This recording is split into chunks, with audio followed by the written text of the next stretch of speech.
لا حول ولا قوة إلا بالله العلي العظيم. أعوذ بالله السميع العليم من الشيطان اللعين الرجيم. بسم الله الرحمن الرحيم.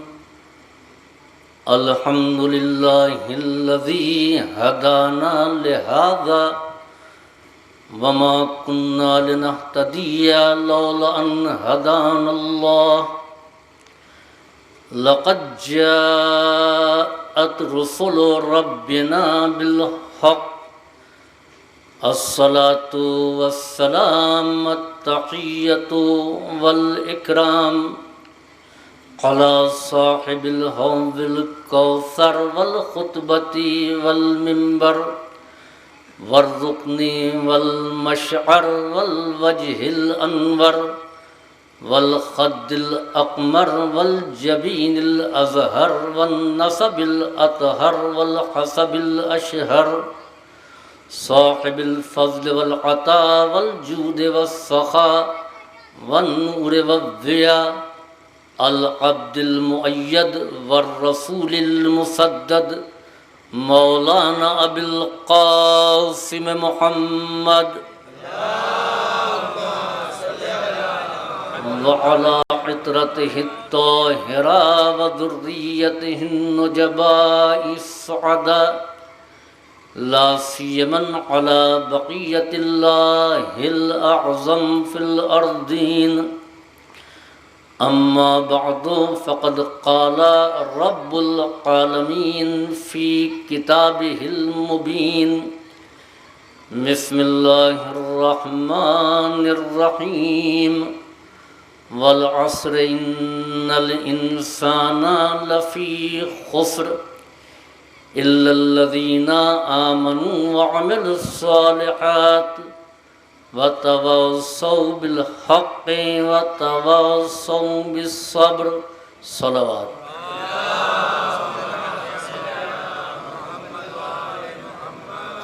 خالق عصر عصر کی قسم کے ساتھ اعلان کر رہا ہے کہ قسم ہے عصر کی کہ بے شک یہ انسان خسارے میں ہے، نقصان میں ہے، گھاٹے میں ہے. الا الذین آمنوا، سوائے ان لوگوں کے کہ جو ایمان لائے اور اپنے ایمان کا ثبوت اپنے عمل صالح سے پیش کرتے ہیں، اور خود ہی صاحبان ایمان اور کردار نہیں رہتے بلکہ سماج و معاشرے کو بھی صاحب ایمان اور صاحب کردار بنانے کی کوشش کرتے ہیں. وہ حق کی نصیحت کرتے ہیں اور صبر کی وصیت کرتے ہیں. یہ سورہ مبارکہ بچوں کا بھی جانا اور پہچانا ہوا ہے، جس میں واضح اعلان کیا جا رہا ہے کہ جو لوگ صاحبان ایمان و کردار نہیں ہیں وہ خسارے میں ہیں، اور جو با ایمان اور با کردار ہیں وہ خسارے میں نہیں ہیں. دوسرے لفظوں میں یہ کہ بے ایمان گھاٹے میں ہے اور ایماندار فائدے میں ہے. قرآن کا تو یہ اعلان ہے، مگر دنیا کا مشاہدہ کچھ اور کہتا ہے. ہم جب اس اور دنیا داروں سے پوچھتے ہیں تو وہ یہ کہتے ہیں کہ بے ایمان فائدے میں ہے، ایماندار گھاٹے میں ہے. ان سے کہا کہ دیکھیے آپ کی پراپرٹی ہے، آپ کے نام نہیں چڑھی ہے، اس کو لکھوا لیجئے، دیکھا جائے گا کون ہے جو ہماری پراپرٹی ہم سے چھین لے گا۔ دوسرے صاحب جن کو موقع مل گیا انہوں نے لکھوا دیا۔ اب آپ بتائیں کہ جو بیچارہ ایمانداری کے چکر میں تھا وہ تو گھاٹے میں، اور جس نے بے ایمانی سے لکھا لیا وہ فائدے میں۔ بے شمار مثالیں اس طریقے کی آپ کو ملیں گی۔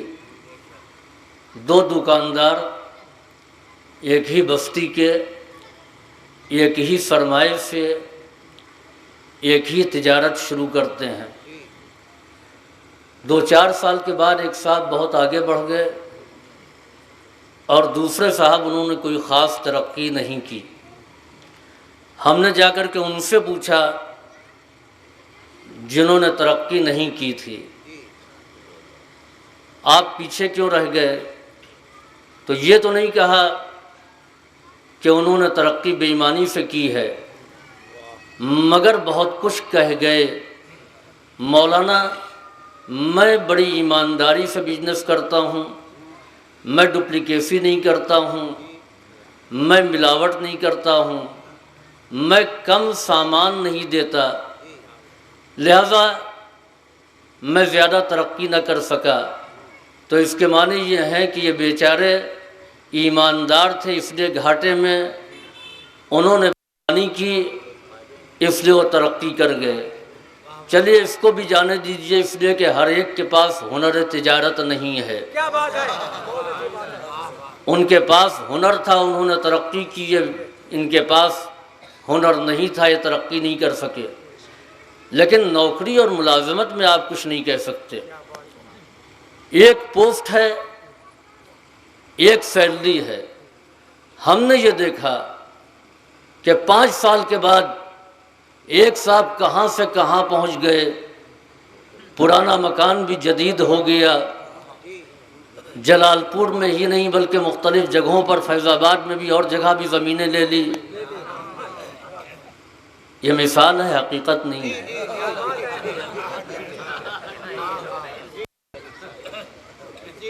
کل تک پرانی بائک سے چلتے تھے، آج 4 ویلر کے مالک ہو گئے، بچے بھی اعلیٰ تعلیم حاصل کر رہے ہیں۔ دوسرے صاحب کو ہم نے دیکھا کہ زندگی کی جو روش پہلے تھی وہی آج بھی ہے، وہی پرانا اسکوٹر، وہی گھر کے پرانے در و دیوار۔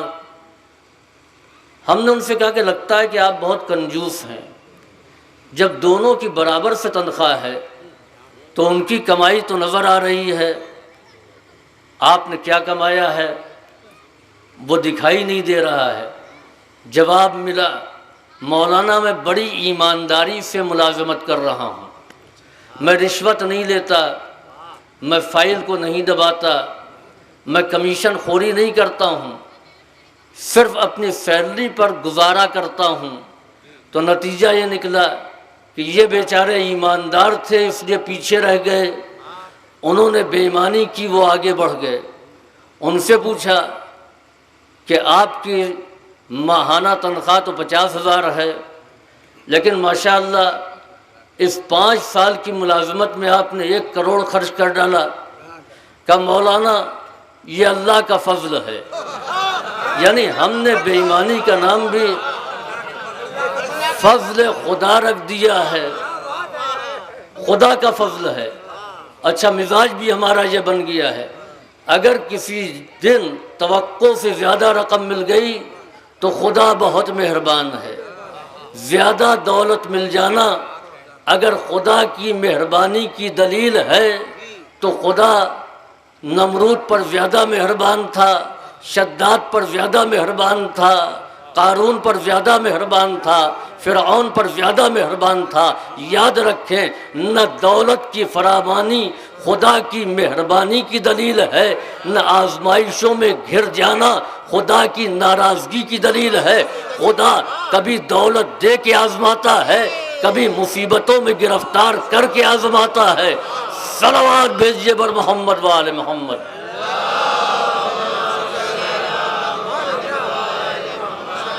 تو مشاہدہ یہ کہہ رہا ہے کہ بے ایمان فائدے میں، ایماندار گھاٹے میں، مگر خدا یہ کہہ رہا ہے کہ بے ایمان گھاٹے میں ہے، ایماندار فائدے میں ہے۔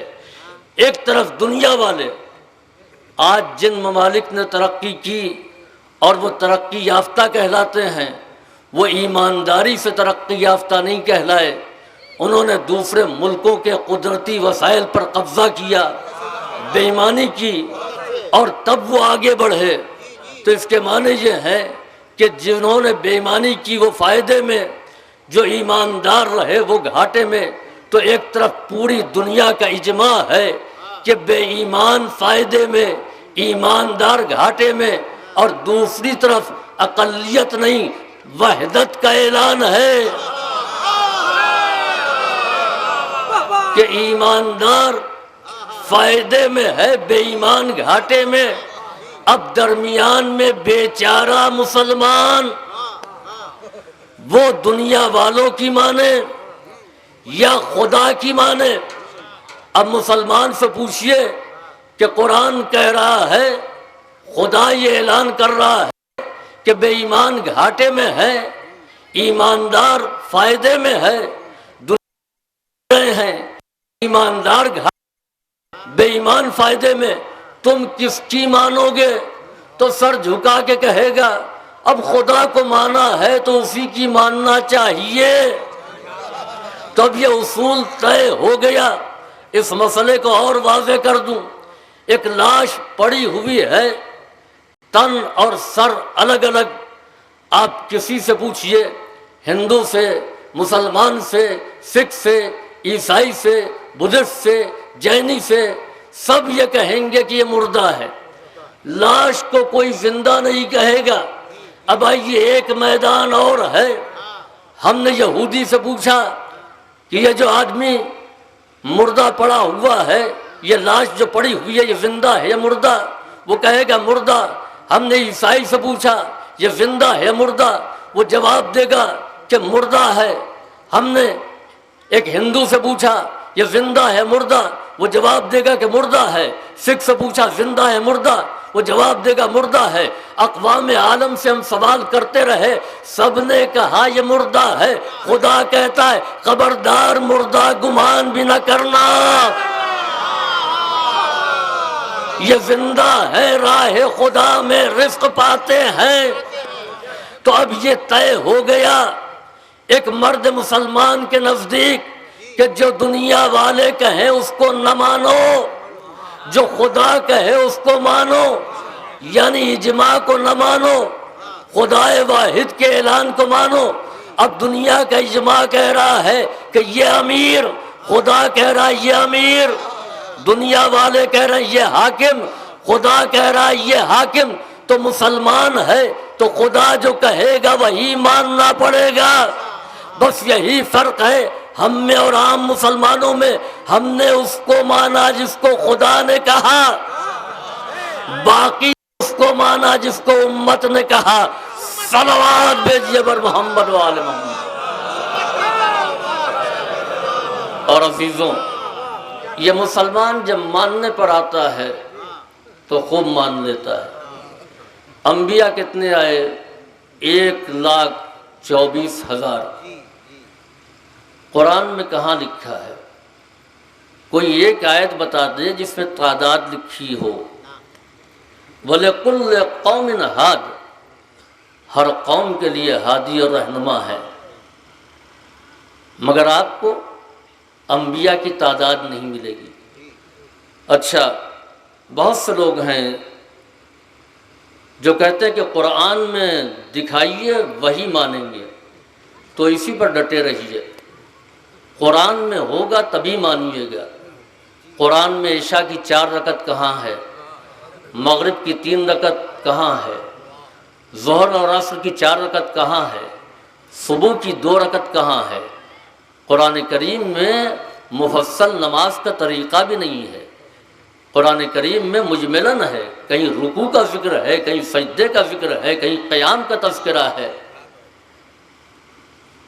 تو قرآن کریم میں رکعت کی تعداد بھی نہیں لکھی ہے، لیکن مسلمانوں کے 73 فرقے باہمی اختلاف کے باوجود اس میں متحد ہیں۔ نماز کی رکعتوں میں کہ 17 رکعت ہے سب مانتے ہیں، تسلیم کرتے ہیں، تو کیوں مان لیا ہے؟ قرآن میں نہیں ہے۔ 1,24,000 انبیاء، قرآن میں کہیں نہیں لکھا ہے۔ قرآن نے ایک اصول پیش کیا ہے، قرآن نے یہ نہیں کہا کہ جو قرآن میں ہے وہی مانو۔ ما آتاکم الرسول فخذوہ وما نہاکم عنہ فانتہوا، رسول جو تم کو دے دیں وہ لے لو، اور جس سے روک دیں اس سے رک جاؤ۔ تو عزیزو مسلمان 1,24,000 انبیاء کو مانتا ہے، اس میں کوئی اختلاف نہیں ہے۔ کیوں مانتا ہے؟ کیونکہ پیغمبر نے تعداد بتائی ہے۔ 1,24,000 انبیاء کے اسما نہیں معلوم، کب پیدا ہوئے نہیں معلوم، کس علاقے میں آئے نہیں معلوم، کس قوم کے درمیان رہے نہیں معلوم، کب اس دنیا سے گئے نہیں معلوم، مگر مسلمان مانتا ہے۔ یہ مسلمان جو پیغمبر اسلام کے آخری وقت میں ان کی تعداد 1.5 لاکھ سے زیادہ تھی، اس میں سے 1,24,000 صحابی اٹھتے اور ایک ایک صحابی ایک ایک نبی کے بارے میں پیغمبر سے پوچھ لیتا تو سب کو معلوم ہو جاتا۔ آج مسلمان اندھیرے میں تو نہ ہوتا کہ نام نہیں معلوم مگر مانتا ہے، قبیلہ نہیں معلوم مگر مانتا ہے، ملک نہیں معلوم مگر مانتا ہے، تاریخ ولادت نہیں معلوم مگر مانتا ہے، تاریخ وفات نہیں معلوم مگر مانتا ہے۔ مسلمان اتنا بھولا ہے کہ جب ماننے پر آتا ہے کچھ نہیں معلوم مگر مانتا ہے، اور جب نہیں ماننے پر آتا ہے تو پیغمبر دکھاتے بھی ہیں، اعلان بھی کرتے ہیں، صلوات بھیجیے بر محمد و آل محمد۔ تو عزیزوں، اب یہ بات طے ہو گئی کہ مسلمان کو یہ تسلیم کرنا ہے کہ انسان خسارے میں ہے، کیونکہ خدا کا اعلان ہے۔ اب یہاں سے دوسرا مرحلہ کہ انسان ہی کیوں خسارے میں ہے، یہ جانور خسارے میں کیوں نہیں ہے، یہ ملائک خسارے میں کیوں نہیں ہے؟ عزیزوں، امیر المومنین نے تمام مخلوقات کی 3 قسمیں بیان کی ہیں، جبکہ تعداد اتنی ہے کہ انسانی علم کے شمار میں بھی نہیں ہے۔ سمندر میں رہنے والی مخلوقات، فضاؤں میں اڑنے والی مخلوقات، سب کی قسمیں ہیں، مگر امیر المومنین نے کہا 3 قسمیں ہیں۔ ایک وہ جس کو اللہ نے عقل و شعور دیا ہے مگر خواہشات نہیں دی ہیں، دوسرے وہ کہ جس کو اللہ نے صرف خواہشات دی ہیں، عقل و شعور و وجدان نہیں دیا ہے، اور تیسرے وہ جس کو اللہ نے عقل و شعور بھی دیا ہے اور خواہشات بھی دی ہیں۔ جہاں صرف عقل و شعور ہے، خواہشات نہیں ہیں، تمنائیں نہیں ہیں، وہ ہیں ملائکہ۔ ملائکہ کے اندر خواہشات نہیں ہے، عقل و شعور پایا جاتا ہے۔ اور جہاں صرف خواہشات ہیں، عقل و شعور نہیں ہے، وہ ہیں حیوان، جانور۔ جانور اپنی خواہش کی تکمیل کرنا جانتا ہے۔ اگر اس کو بھوک لگی ہے تو جائز اور ناجائز نہیں دیکھے گا، وہ حلال و حرام نہیں دیکھے گا۔ بھوک لگی ہے تو باغ پر قبضہ کر لے گا، چاہے اس کے مالک کا باغ ہو یا غیر کا باغ ہو۔ غیر کے باغ پر قبضہ کر لینا یہ حیوانیت ہے، انسانیت نہیں ہے۔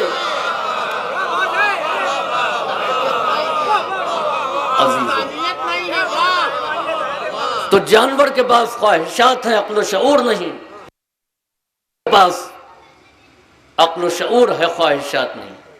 اب درمیان میں تیسری مخلوق ہے انسان، جس کو اللہ نے عقل و شعور بھی دیا ہے اور خواہشات بھی دی ہے۔ انسان جب عقل و شعور کے کمال پر ہوتا ہے تو ملک بھی سدرۃ المنتہا پر ساتھ چھوڑ دیتا ہے، اور اس کے قدم قاب قوسین کی منزلوں پر نظر آتے ہیں۔ اور یہی انسان جب خواہشات کا اسیر ہوتا ہے تو قرآن کہتا اولئک کالانعام بل ہم اضل سبیلا، یہ جانوروں جیسے ہیں بلکہ جانوروں سے بھی زیادہ بدتر ہیں۔ عزیزوں، انسان ہی وہ مخلوق ہے کہ جس پہ اندر اللہ نے آگے بڑھنے کی صلاحیت بھی دی ہے، اور یہ انسان خسارے اور گھاٹے سے دو چار بھی ہونے والا ہے، یعنی یہ آگے بھی بڑھ سکتا ہے پیچھے بھی رہ سکتا ہے۔ انسان کو اللہ نے متضاد صفات کا حامل بنایا، یہ انسان مومن بھی ہے، یہ انسان کافر بھی ہے، یہ انسان عالم بھی ہے، یہ انسان جاہل بھی ہے، یہ انسان شجاع بھی ہے، یہ انسان بزدل بھی ہے، یہ انسان عادل بھی ہے، یہ انسان ظالم بھی ہے، یہ انسان سخی بھی ہے، یہ انسان بخیل بھی ہے، یہ انسان کریم بھی ہے، یہ انسان لئیم بھی ہے، یہ انسان خباثتوں کا پیکر بھی ہے، یہ انسان شرافتوں کا مجسمہ بھی ہے۔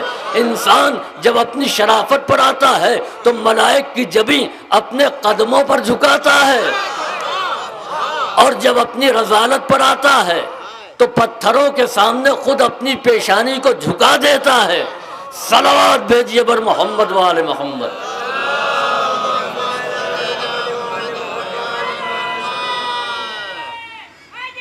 عزیزوں، واضح لفظوں میں اعلان ہے کہ والعصر ان الانسان لفی خسر، قسم ہے زمانے کی کہ انسان خسارے میں ہے، گھاٹے میں ہے، نقصان میں ہے۔ اب خسارے سے بچنے کا ذریعہ کیا ہے؟ خسارے سے بچنے کا ذریعہ ہے کہ با ایمان اور با کردار ہو، اور خود ہی با ایمان اور با کردار نہ ہو بلکہ سماج و معاشرے کو بھی با ایمان اور با کردار بنائے۔ ہم سمجھتے ہیں کہ ہماری ترقی اور ہماری کامیابی یہ ہے کہ دنیا میں آ کر کے اچھی طریقے سے زندگی بسر کر لیں اور اپنی دنیا بنا لیں، اور مثال بھی دی جاتی فلاں نے بڑی کامیاب زندگی گزاری۔ کیا جتنے بیٹے تھے سب کو ملازمت سے یا روزگار سے لگا دیا، سب کے نام گھر بنوا دیا، بیٹوں کی بھی شادی کر دی۔ کیا کامیاب زندگی ہے؟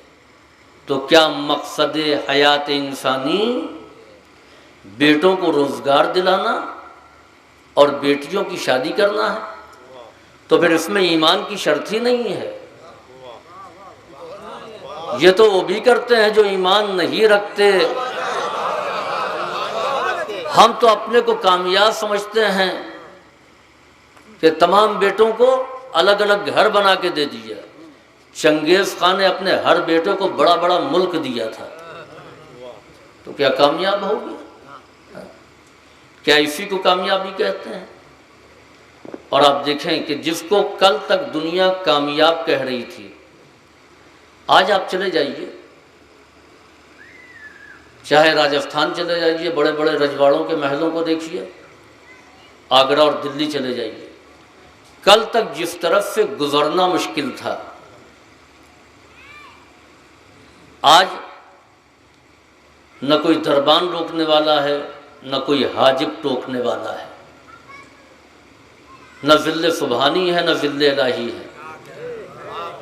ہر آدمی ٹکٹ لے گا اور پھر دندناتا ہوا پھرے گا اس محل میں، نہ کوئی عقیدت، نہ کوئی احترام، نہ کوئی اذن، نہ کوئی اجازت۔ کیوں؟ اس لیے کہ ان کی سطوت شاہی رخصت ہو چکی ہے۔ یہ وہ لوگ ہیں کہ جنہوں نے لوگوں کے سروں پر حکومت کی تھی، جہاں پر وہ بیٹھا کرتے تھے وہاں پر بیٹھ کر کے لوگ تصویر کھنچاتے ہیں، اس تخت پر بیٹھ کر کے فوٹو کھنچا رہے ہیں۔ عزیزوں، کیوں؟ کیونکہ انہوں نے سروں پر حکومت کی۔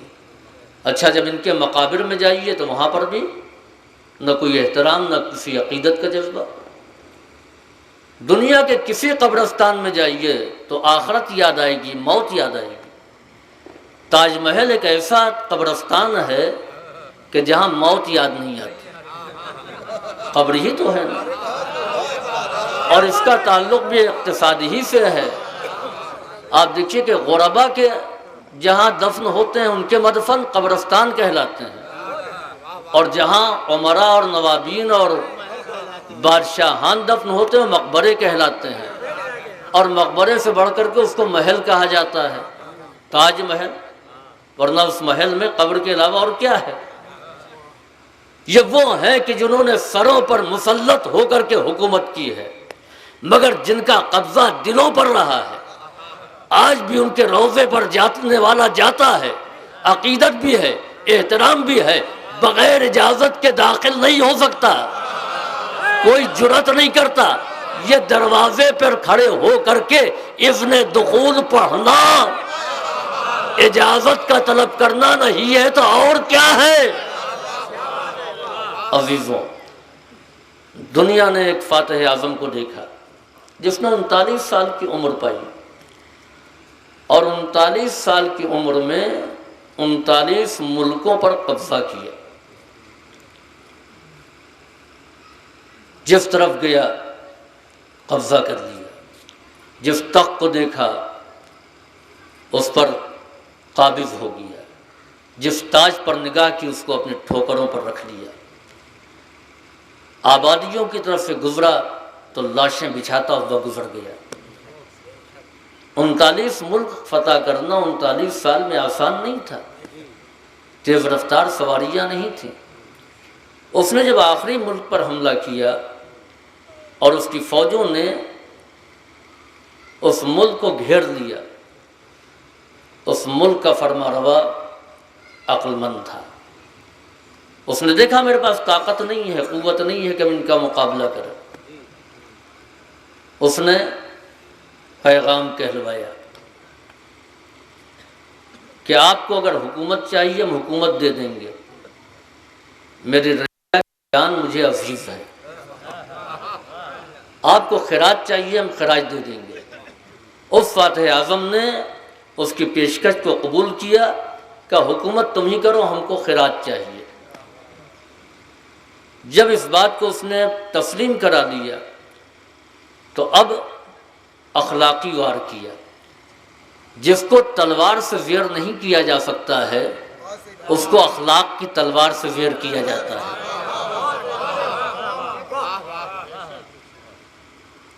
اس کو اخلاق کی تلوار سے زیر کیا جاتا ہے۔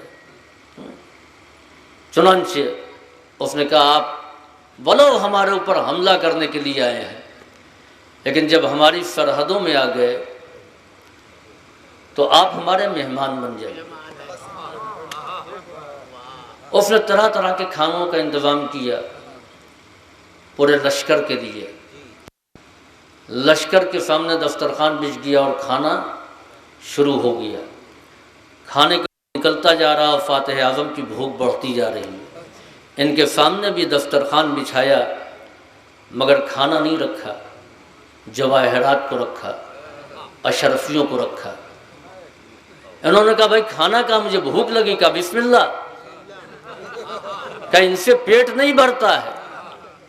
کہ حضور ہم تو سمجھے کہ آپ کی غذا عام لوگوں سے ہٹ کر کے ہوگی،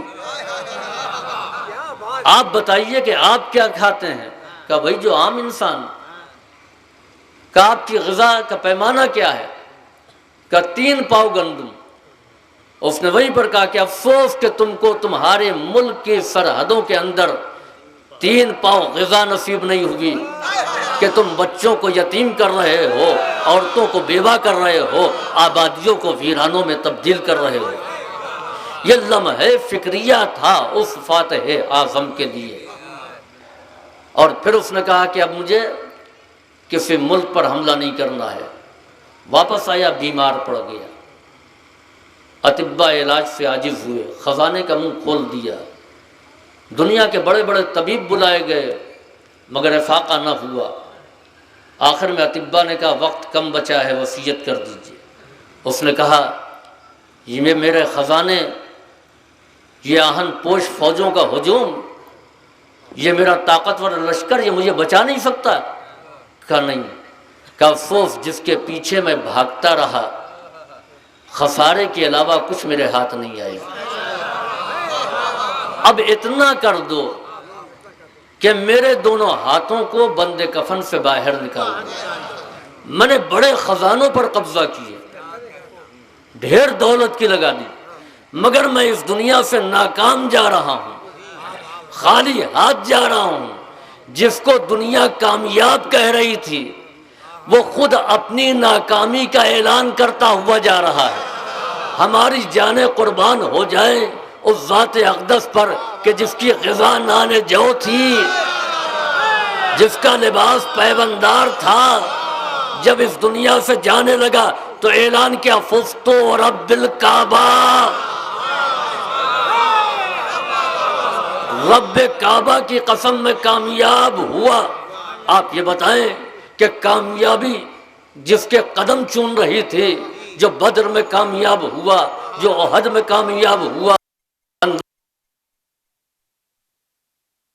جو حنین میں کامیاب ہوا، کہیں پر لافہ کا تمغہ ملا، کہیں پر کل ایمان کا خطاب ملا، کہیں پر رجل میدان کا تمغہ ملا، مگر کہیں پر بھی اپنی کامیابی کا اعلان نہیں کیا۔ بڑے بڑے سورماؤں کے گلے کاٹے مگر یہ نہیں کہا میں کامیاب ہو گیا۔ جب سر پر ضربت لگی، اپنا خون بہا تو کہا میں کامیاب ہو گیا۔ تو اس کے معنی یہ ہے کہ مولا کائنات کی نگاہ میں دشمنوں کا گلا کاٹنا کامیابی نہیں ہے، اپنا گلا کٹا دینا کامیابی ہے۔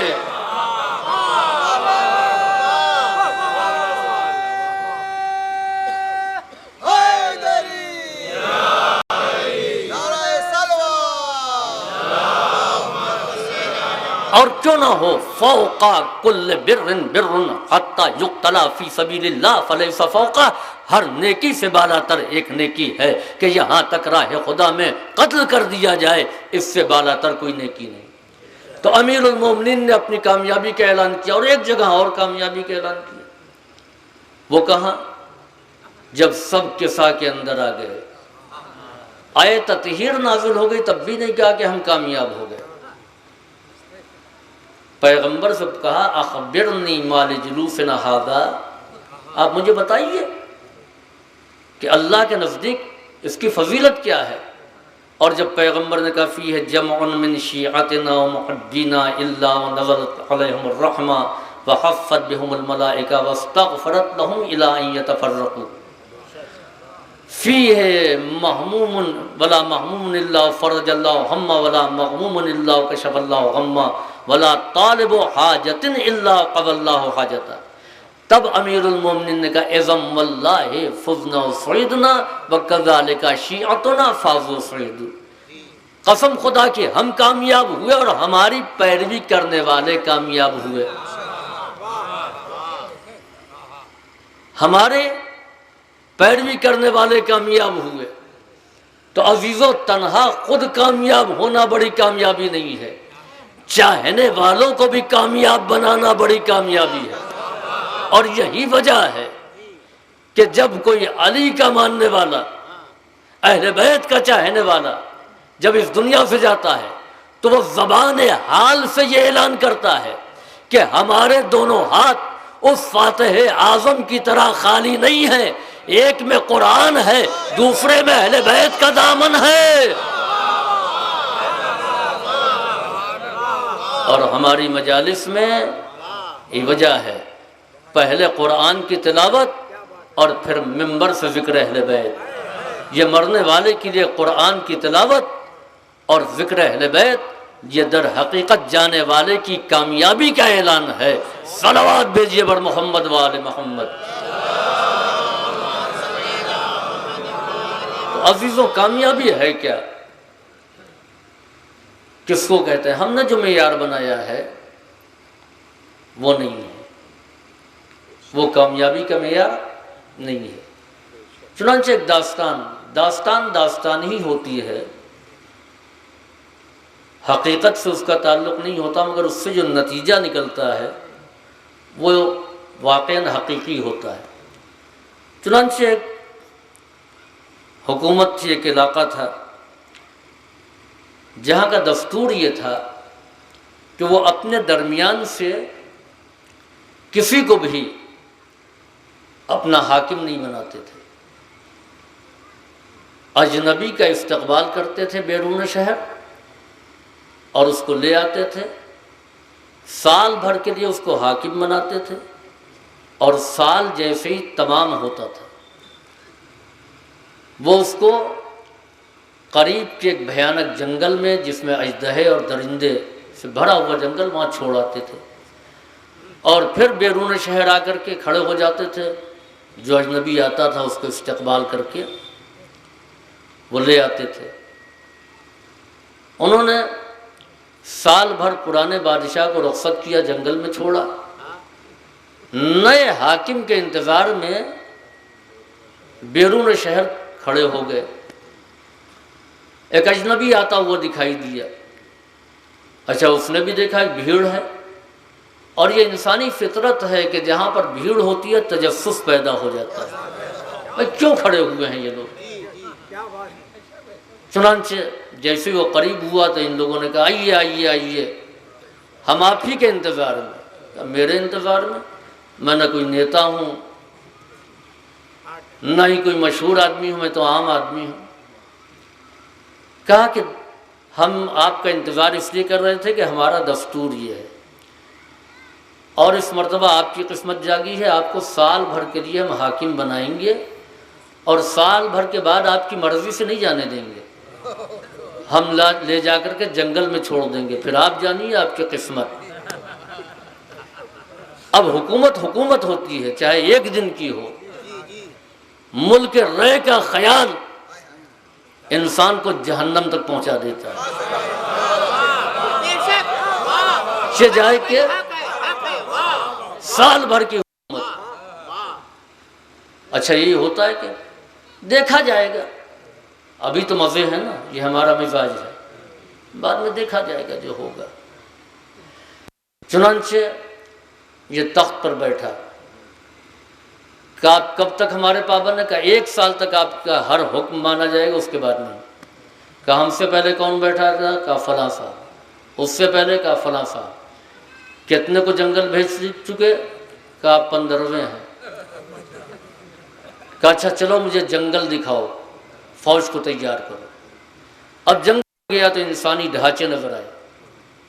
کہا یہ کون؟ کہا ہم میں کا کوئی نہیں آتا، یہ وہی ہیں جنہوں نے ہمارے اوپر حکومت کی تھی۔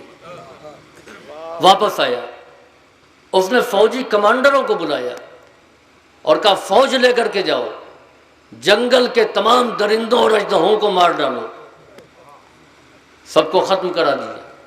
اب اس نے دوسرا فرمان جاری کیا کہ اس شہر میں، اس شہر کے باہر آس پاس کی حکومتوں میں جتنے مزدور، جتنے کاریگر، جتنے معمار، جتنے آرکیٹیکٹ، سب کو بلا لاؤ، اس جنگل کو صاف کریں اور وہاں پر محل بنائیں، مکانات بنائیں، بازار کی تعمیر کریں۔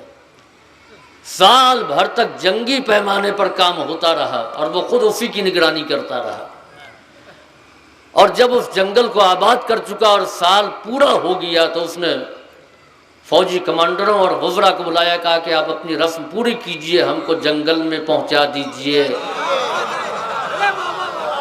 سب نے جواب دیا کہ اب اس کی ضرورت نہیں ہے، ہم کو جس عقل مند حاکم کی ضرورت تھی وہ مل گیا۔ آپ سے پہلے جتنے تھے وہ چند دن کی حکومت کرنے میں مصروف تھے، عیش و آرام میں پڑے تھے، انجام سے بے خبر تھے۔ انہوں نے وہاں کا کوئی انتظام نہیں کیا جہاں پر ان کو جانا تھا۔ عزیزو یہ داستان ختم ہو گئی، نتیجہ باقی ہے، یہ داستان ہماری بھی ہے اور آپ کی بھی ہے۔ ہم جب پیدا ہوئے تو استقبال کیا گیا، اور جب مدت حیات کو ہم نے مکمل کر لیا تو یہی چاہنے والے قبر کے جنگل کے حوالے کر جائیں گے۔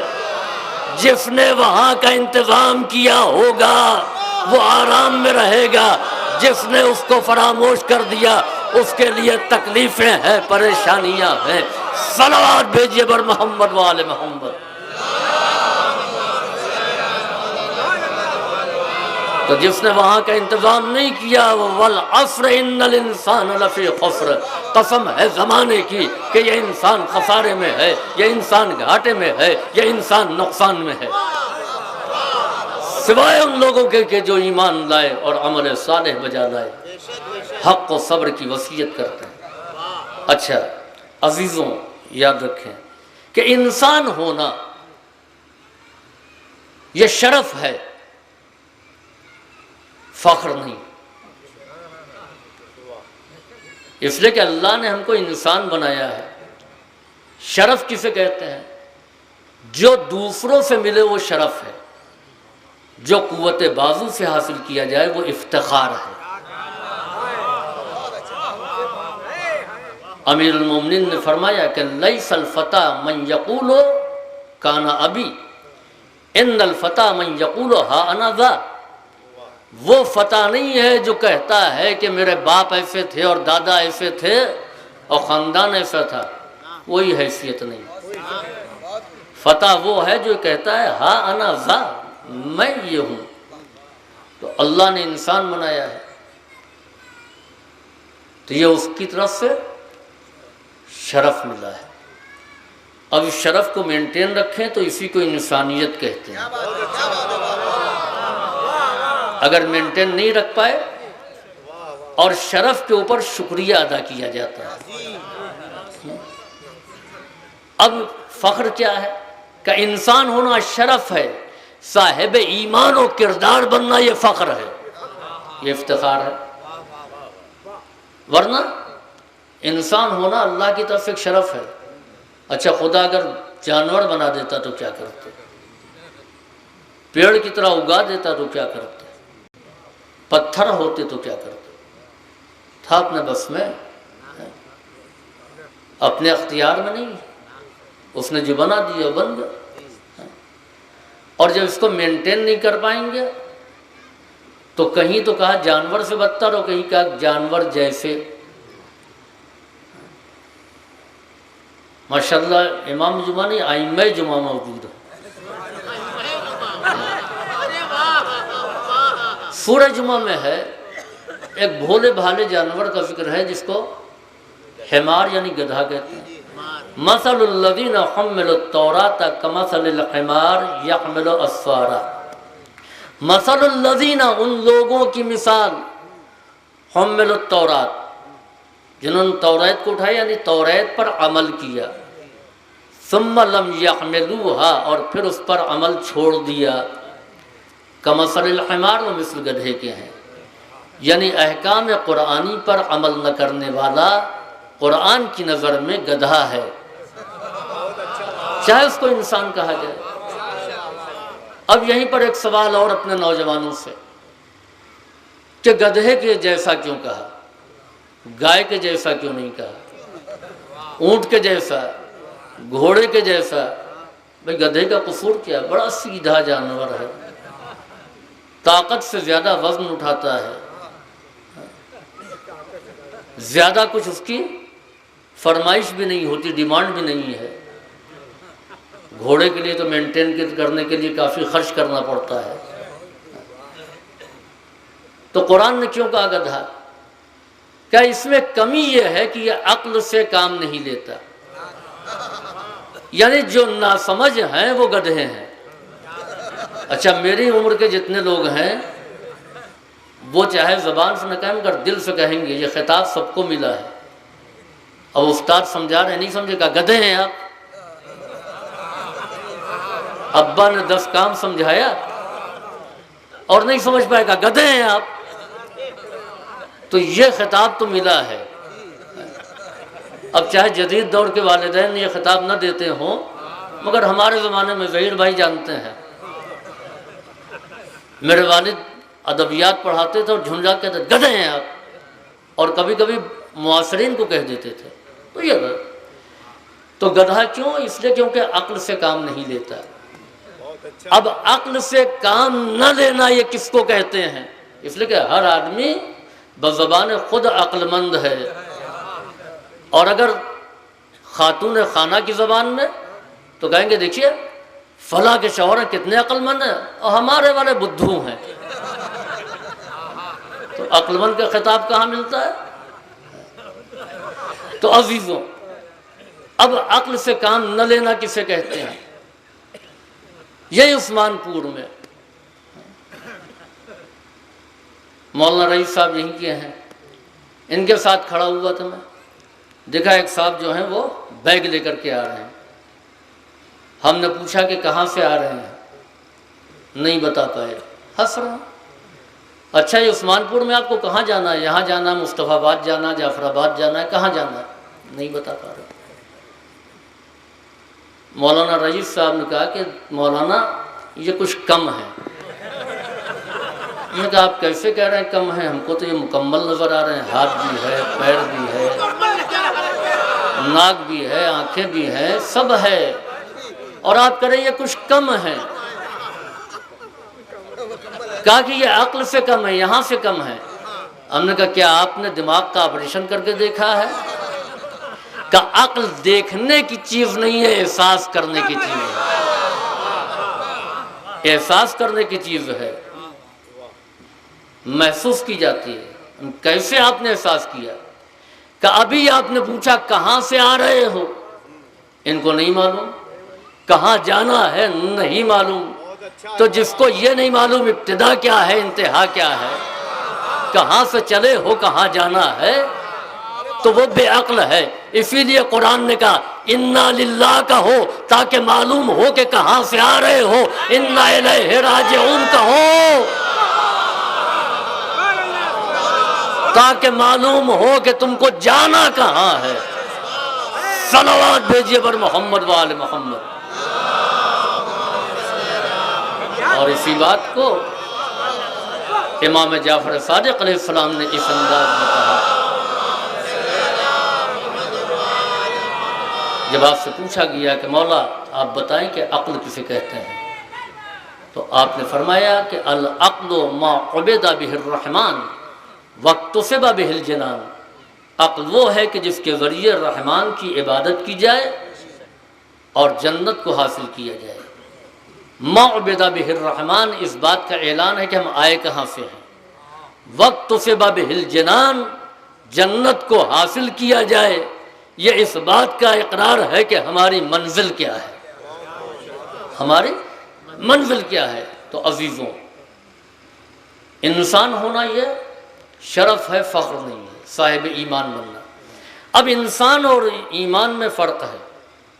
انسان سب برابر ہیں نہیں، انسانیت سے بلند ہو کر کے صاحب ایمان و کردار بنے۔ اب آپ دیکھیے کہ انسان بچہ ہوتا ہے، جوان ہوتا ہے، بوڑھا ہوتا ہے، ایمان میں یہ تبدیلی نہیں ہے۔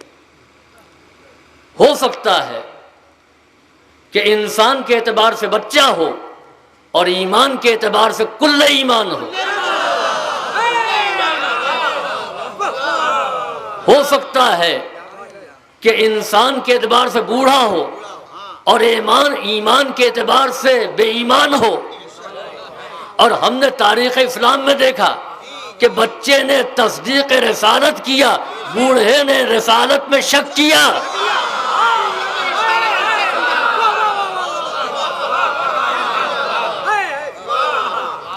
دوسرے رشتے کے اعتبار سے ایمانی رشتے اور ہوتے ہیں، انسانی رشتے اور ہوتے ہیں۔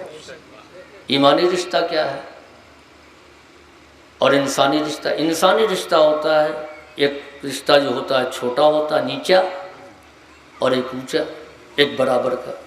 یعنی انسانی رشتے میں برابر کے رشتے کے ساتھ ساتھ اونچ نیچ بھی ہے۔ بیٹا بھتیجا یہ کیا ہے؟ یہ چھوٹے رشتے ہیں، باپ دادا چچا ماموں یہ، اور برادرانہ رشتہ بھائی بھائی یہ برابر کے رشتے ہیں۔ اب آئیے ایمانی برادری میں کئی رشتے ہیں، آپس میں مومنین کا کیا رشتہ ہے؟ باپ بیٹے کا رشتہ ہے، انما المومنون اخوہ، مومنین سب بھائی بھائی ہیں، یعنی ایمانی رشتے میں اونچ نیچ نہیں ہے، ایمانی رشتے میں سب برابر ہیں۔ انسانی رشتے میں دیکھا جائے گا یہ سید ہے، یہ غیر سید ہے، یہ عرب ہے، یہ عجم ہے، یہ قریشی ہے، یہ غیر قریشی ہے، یہ غلام ہے، یہ آزاد ہے، مگر ایمان کے رشتے میں سب برابر ہوں گے۔ عزیزو، ایمان کا رشتہ اور ہے اور انسانی رشتہ اور ہے۔ انسانی رشتے سے کنعان نوح کا بیٹا ہے اور ایمانی رشتے سے لیسا من اہلک، اے نوح یہ تمہارے اہل میں سے نہیں ہے۔ انسانی رشتے سے ابو لہب پیغمبر کا سگا چچا ہے، ایمانی رشتے سے تبت یدا ابی لہب، ابو لہب کے دونوں ہاتھ ٹوٹ جائیں۔ انسانی رشتے سے سلمان کی کوئی رشتہ داری نہیں تھی، وہ فارس کے رہنے والے تھے، ایمان کے اعتبار سے اہل بیت میں داخل تھے۔ عزیزو، ایمان کا رشتہ اور ہے اور انسانیت کا رشتہ اور ہے۔ تو یہ انسان خسارے میں ہے، یہ انسان نقصان میں ہے، یہ انسان گھاٹے میں ہے، سوائے ان لوگوں کے کہ جو صاحبان ایمان و کردار ہیں۔ عزیزوں، ایک طرف انسان کے خسارے کا اعلان قرآن نے کیا، ان الانسان لفی خسر، یہ انسان گھاٹے میں ہے، اولئک کالانعام بل ہم اضل سبیلا، یہ جانوروں جیسے ہیں بلکہ جانوروں سے بدتر۔ دوسری طرف اسی انسان کے لیے لقد کرمنا بنی آدم وحملناہم فی البر والبحر، ہم نے اولاد آدم کے سر پر تاج شرافت و کرامت کو رکھا۔ لقد خلقنا الانسان فی احسن تقویم، ہم نے انسان کی خلقت جو ہے وہ بہترین ساخت پر کی ہے، اس کی خلقت کو احسن تقویم کہا۔ وہ پروردگار جس نے ملائے اعلیٰ کو خلق کیا، جس نے عرش و کرسی کو خلق کیا، جس نے عالم ملک اور عالم ملکوت کو خلق کیا، عالم لاہوت اور عالم ناسوت کو خلق کیا۔ ابھی عالم ملک کتنا بڑا ہے یہی نہیں معلوم، کتنے ملکی وے ہیں، کتنی کہکشانیں ہیں نہیں معلوم۔ ہماری اس زمین کی حقیقت ایک نقطے کے برابر بھی نہیں ہے، تو پھر عالم ملک اور عالم ملکوت اور پھر یہ عرش و کرسی، بیت المعمور، یہ تمام چیزیں، جنت، معصوم ملائک، ان سب کو خلق کرنے کے بعد کہیں پر بھی اللہ نے اپنی خلاقیت کا قصیدہ نہیں پڑھا۔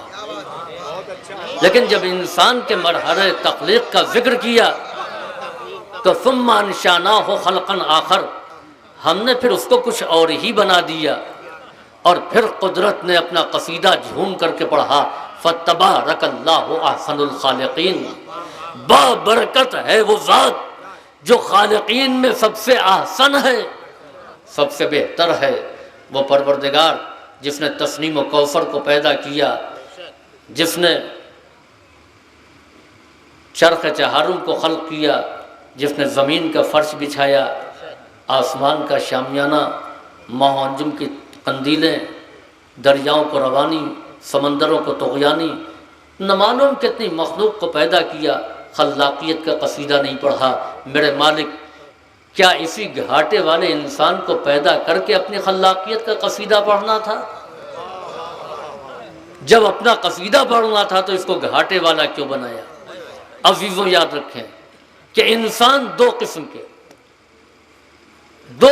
کے، اور پھر ان انسان کی اقسام پر آپ نظر ڈالیں تو سمجھ میں آ جائے گا۔ یہ انسان کبھی صورت قابل میں نظر آتا ہے، کبھی شکل نمرود میں دیکھا گیا، کبھی صورت حامان میں دیکھا گیا، کبھی صورت شداد میں نظر آیا، کبھی شکل فرعون میں آیا، کبھی صورت قارون میں آیا، کبھی ابو لہب بن کر کے نظر آیا، کبھی ابو جہل بن کر کے نظر آیا، کبھی ابو سفیان بن کر کے نظر آیا، کبھی یہ یزید بنا، کبھی شمر بنا، کبھی یہ ابن زیاد بنا، کبھی ہرملہ بنا۔ جب ان انسانوں کو دیکھا قدرت نے تو آواز دی کہ اولئک کالانعام بل ہم اضل سبیلا، والعصر ان الانسان لفی خسر، قسم ہے زمانے کی کہ انسان خسارے میں ہے، انسان نقصان میں ہے، لیکن یہی انسان کبھی ابو البشر حضرت آدم بنا، کبھی یہ انسان صورت نوح میں ظاہر ہوا، کبھی یہ انسان سیرت ابراہیم خلیل میں نظر آیا، کبھی یہ انسان کوہ طور پر موسیٰ کلیم اللہ کا شرف پاتا ہوا نظر پایا، کبھی یہ انسان مردوں کو حیات دیتا ہوا روح اللہ کہلایا، کبھی لوہے کو نرم کرتا ہوا داؤد کی شکل میں نظر آیا، کبھی ہواؤں کو مسخر کر صورت میں نظر آیا کر کے ایوب محمد، کبھی منبر پر سلونی کا اعلان یہ مرتضیٰ کی شکل، کبھی یہ انسان مجسمہ خلق بن کر کے حسن مجتبیٰ بنا، کبھی صبر مصائب کے اور ہجوم میں گھر کر کے صبر کا مظاہرہ کر کے حسین صابر کہلایا، کبھی مصلح اطاعت پر آ کر کے زین العابدین بنا، کبھی مسند علم پر آ کر کے باقر علم النبیین کہلایا، کبھی صداقت کا اظہار کرتے ہوئے جعفر صادق بنا، کبھی غصے کو پیتا ہوا موسیٰ کاظم بنا، کبھی سراپا تسلیم و رضا بن کر کے امام رضا کی شکل میں نظر آیا، کبھی پیکر تقوی بن کر کے امام محمد تقی بنا، کبھی ہدایت کا ذمہ دار بن کر کے امام ہادی علی نقی کہلایا، کبھی ہیبت الہیہ کا وارث بن کر کے امام حسن عسکری کی شکل میں نظر آیا، کبھی غیبت الہیہ کا مظہر بن کر کے امام مہدی کی شکل میں آیا۔ صلوات بھیجیے بر محمد وآل محمد۔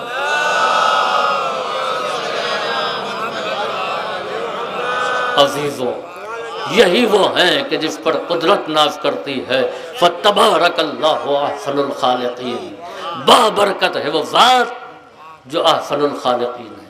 یہی وہ ہیں کہ جن کے سر پر قدرت نے تاج شرافت و کرامت کو رکھا ہے۔ عزیزوں، انسان کو خسارے سے بچنے کے لیے با ایمان اور با کردار ہو،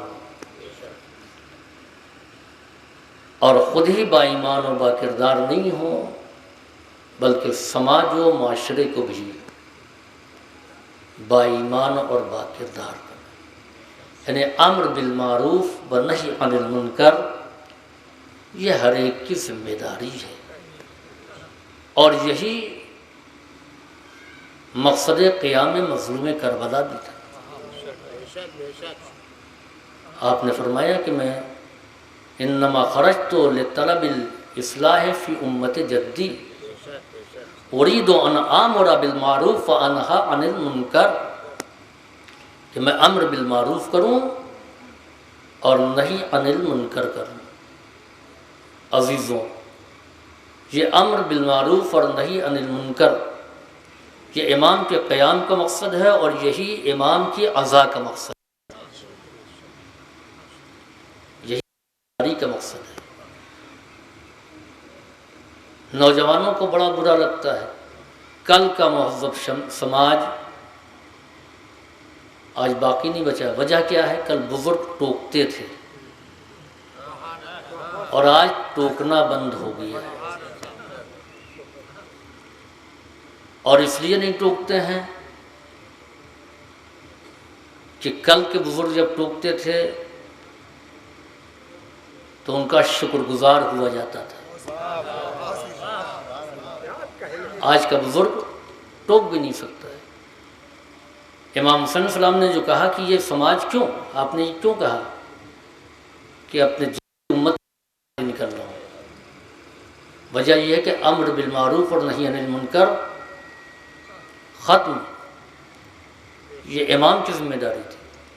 یاد رکھیں کہ جب ٹوکا جانا ختم ہوگا تو معاشرے میں بے دینی بڑھے گی، اور جب ٹوکے جانے کا احساس بھی ختم ہو جائے گا تو سماج میں یزید جیسے پیدا ہو۔ جو وہاں یزید پیدا ہوا یہی ہے، بڑے بڑے صحابی زادے یہ خوشامد کر رہے ہیں بجائے اس کے کہ امر بالمعروف و نہی عن المنکر کر رہے ہیں۔ یہ صرف اپنی تعریفیں سن رہے تھے، اور کیا کہنا آپ بدری ہیں، اور کیا کہنا آپ جو ہیں سابق الایمان ہیں، اور آپ فلاں ہیں اور فلاں ہیں، اسی میں وہ خوش تھے۔ عزیزوں، امر بالمعروف اور نہی کر، یہ امام حسین علیہ السلام نے کہا تھا۔ اور اس کو یاد رکھیں ہمارے نوجوان کہ وہ معاشرہ مردہ ہو جاتا ہے جہاں بزرگوں کا احترام ختم ہو جاتا ہے۔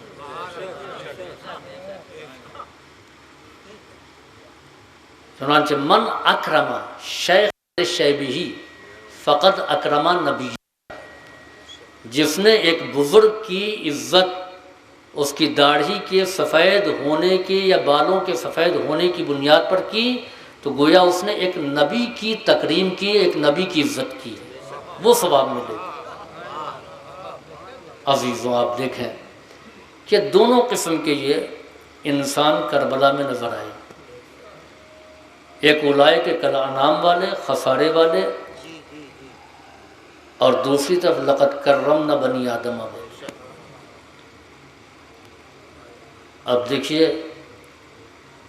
کہ امام حسین کے ساتھ جو لوگ آئے تھے سب کے سب معمولی گھرانے کے نہیں تھے، بلکہ سرداران قبیلہ تھے اس میں، جن کا شمار اس زمانے کے معززین اور اہل دول میں ہوتا تھا، مگر سب چھوڑ کر کے امام حسین کے ساتھ آ گئے۔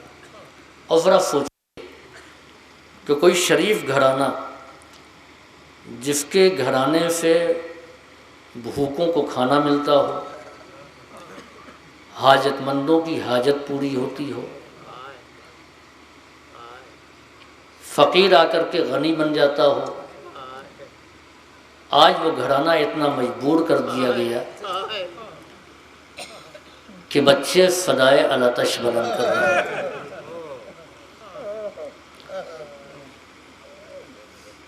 عزیزوں، مصائب کربلا میں ہر مصیبت ایک دوسری مصیبت سے سخت ہے، لیکن واقعاً جو مصیبت امام حسین علیہ السلام نے اٹھائی ہے وہ کربلا کے کسی شہید نے نہیں برداشت کی۔ سب 3 دن کے بھوکے اور پیاسے تھے، اور امام سب سے زیادہ بھوکے اور پیاسے تھے، اس لیے کہ جو جتنی جلدی شہید ہوا بھوک اور پیاس اتنی جلدی ختم ہو گئی۔ اور امام حسین علیہ السلام خیمے میں بیٹھے نہیں ہوئے تھے، کرسی لگا کر کے۔ تاریخ یہ کہتی ہے کہ ہر شہید کی آواز پر امام اٹھتے تھے، مقتل میں جاتے تھے، اس کا لاشا اٹھا کر کے لاتے تھے۔ ماشاءاللہ جلال پور سے بڑے قافلے جاتے ہیں زائرین کے، خیمہ گاہ اور قتل گاہ دیکھیے، وہ خیمہ گاہ جہاں امام حسین علیہ السلام نے قیام کیا تھا، اور وہ مقتل مقام علی اکبر کہاں ہے، مقام علی اصغر کہاں ہے، جناب عباس کا داہنا بازو کہاں قلم ہوا، بایاں بازو کہاں قلم ہوا، قاسم کہاں پامال ہوئے، کہاں پر اون محمد شہید کیے گئے۔ تو یہ مسافت اگر دیکھا جائے تو 1 کلومیٹر سے کم نہیں اگر ایوریج نکالا جائے۔ امام حسین علیہ السلام کم سے کم 71 مرتبہ خیمہ گاہ سے وہاں تک گئے۔ گرمیوں کے روزے ہیں، کسی سے آپ کہہ دیجئے کہ مصطفیٰ آباد سے جعفر آباد تک 10 مرتبہ خالی ہاتھ جائے اور آئے تو بیٹھ جائے گا بھائی میں روزے سے ہوں، پیاسا ہوں، جبکہ یہ پیاس 3 دن کی نہیں ہے، یہ بھوک 3 دن کی نہیں ہے۔ عزیز و امام 3 دن کے بھوکے اور پیاسے، اور پھر خالی ہاتھ مقتل میں۔ ہر مرتبہ امام ذوالجناح پر بیٹھ کر کے نہیں گئے ہیں، ذوالجناح بھی پیاسا تھا، کبھی ذوالجناح کی پشت پر سوار ہو کر کے گئے ہیں اور کبھی پاپیادہ گئے ہیں، گئے خالی ہاتھ، مگر واپس لاشے کا وزن اٹھا کر کے پلٹے ہیں، اور جیسا لاشا تھا ویسے ہی وزن تھا۔ حبیب کے لاشے کا وزن اور تھا، جون کے لاشے کا وزن اور تھا، عابس ابن شبیب شاکری کے جنازے کا وزن اور تھا، حر کی میت کا وزن اور تھا، اون محمد کے لاشوں کا وزن اور تھا، ارے قاسم کے پامال لاشوں کا وزن اور تھا۔ عون ابن علی کے لاشے کا وزن اور تھا، عبداللہ ابن علی کے لاشے کا وزن اور تھا، عثمان ابن علی کے لاشے کا وزن اور تھا، عباس کا لاشا کتنا وزنی تھا کہ فرات کے کنارے چھوڑ دیا۔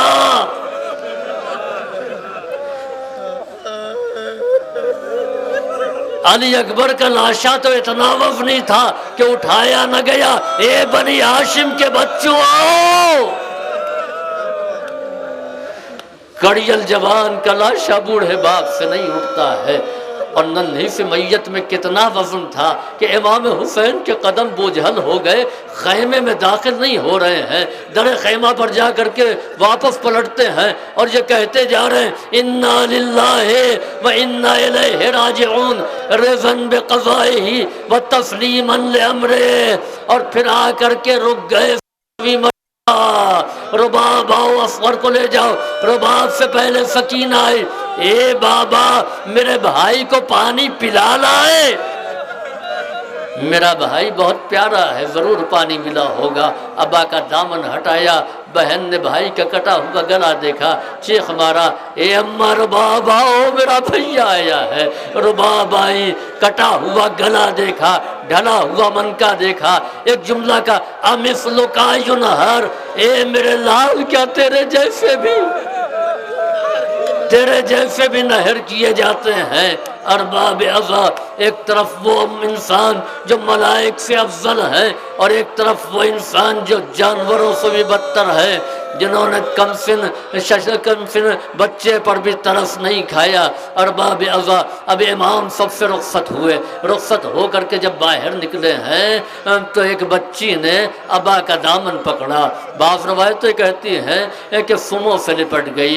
امام نے نیچے کی طرف نگاہ کی کہ ذوالجناح کے قدم کیوں نہیں بڑھ رہے ہیں، دیکھا کہ بیٹی سموں سے لپٹی ہوئی ہے، ذوالجناح سے نیچے اترے، بچی کو سینے سے لگایا۔ عزیزوں، رسول اسلام کا ایک دستور تھا کہ جب مدینے سے باہر جاتے تھے تو سب سے آخر میں جناب سیدہ سے رخصت ہوتے تھے، اور جب مدینے میں آتے تھے تو سب سے پہلے جناب سیدہ کے پاس جاتے تھے۔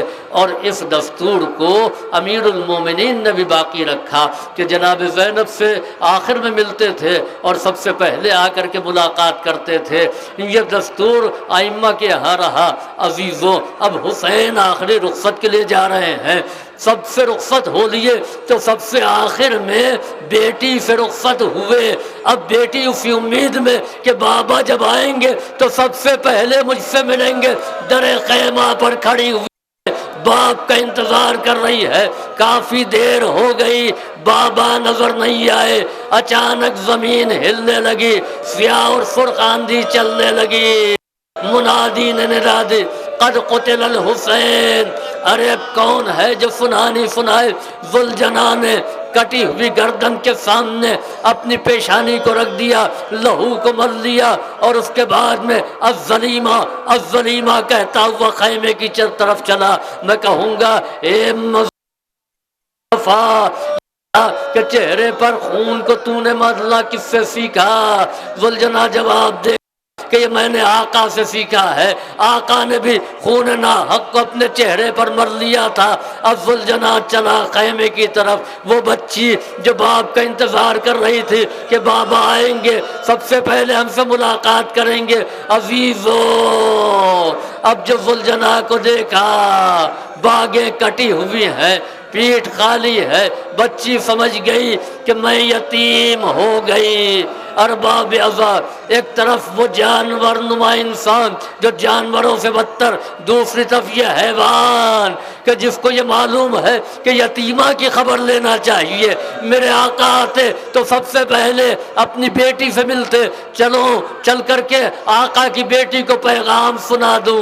جناب سکینہ نے جب ذوالجناح قریب آیا ایک جملہ کہا، اے ذوالجناح مجھے معلوم ہے کہ میرے بابا کو قتل کر دیا گیا، شہید کر دیا گیا، مگر اتنا بتا یا جواد حل سقیابی ام قتلات شانہ، یہ بتا بھوڑے کہ میرے بابا کو جب ذبح کیا جا رہا تھا، ان کا گلا کاٹا جا رہا تھا، ان کو پانی دیا گیا یا پیاسا شہید کر دیا گیا؟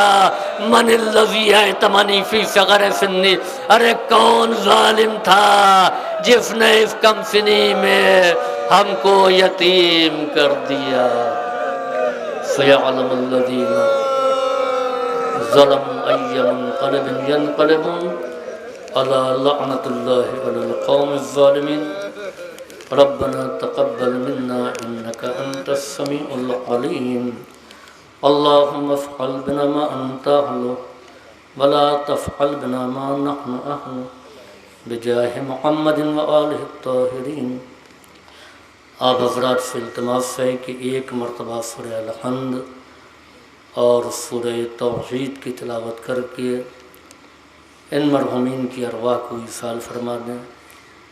مرحوم حسن مشتبہ، مرحوم عرفان حیدر، مرحوم عباس مہدی، مرحوم علی اکبر، مرحوم بقا اصغر، مرحوم امیر حیدر اور مرحوم حیدر علی اور جملہ مرحومین مومنین اور مومنات۔